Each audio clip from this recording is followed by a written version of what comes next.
नमस्कार, मैं हूं उपेंद्र और आप देख रहे हैं करंट इंडिया। बढ़ते हैं खबरों की तरफ। 75 दिनों तक चलने वाला बस्तर दशहरा पर्व का आगाज हो चुका है। 12 अगस्त को दंतेश्वरी मंदिर के सामने इसका पहला विधान यानी पाठ यात्रा निभाया गया और इस विधान के तहत उस लकड़ी की पूजा की जाती है जिससे रथ का निर्माण तय होता है।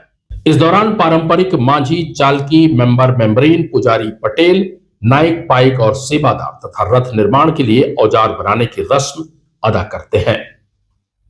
बस्तर दशहरा समिति ने सभी सेवादारों, ग्रामीणों और गणमान्य नागरिकों को इस पूजा विधान में शामिल होने का अनुरोध किया था और सभी इस मौके पर मौजूद थे।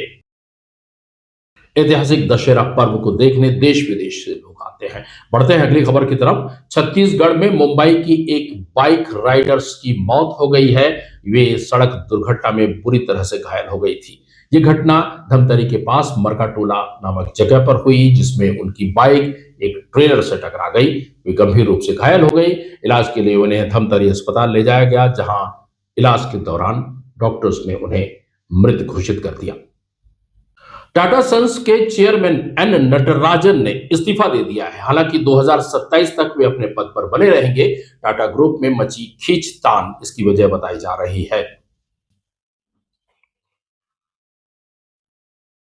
शेखरन के तीसरे कार्यकाल को लेकर टाटा ट्रस्ट के साथ सहमति नहीं बन पाई और अंदरूनी खींचतान को लेकर इसकी वजह बताई जा रही है, जिसके कारण उन्होंने इस्तीफा दिया है। टाटा के शेयर इस घटना के बाद लगभग 3% तक गिर गए। केंद्रीय गृह मंत्री अमित शाह ने विपक्ष के प्रश्नों का जवाब सदन में देने का फैसला किया है। उन्होंने लोकसभा अध्यक्ष को पत्र लिखकर कहा है कि वे समय सीमा तय करें। इस पर नेता प्रतिपक्ष राहुल गांधी ने कहा है कि हमें उनका लेक्चर नहीं सुनना है। वे इतना बताएं कि छात्रों को गोली चलाने का आदेश किसने दिया। किसने आदेश दिया कि छात्रों पर कील लगी लाठी से प्रहार किया जाए। किसने आदेश दिया कि गोली चलाई जाए छात्रों पर। Systems.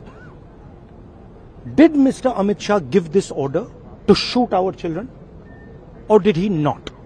If he did, he should resign because he is culpable. And if he did not, he should resign because he is incompetent. अब देखना यह है कि गृह मंत्री इन सवालों का जवाब सदन में कैसे देते हैं।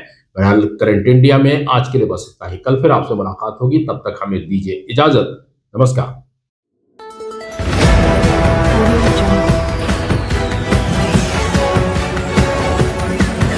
Audio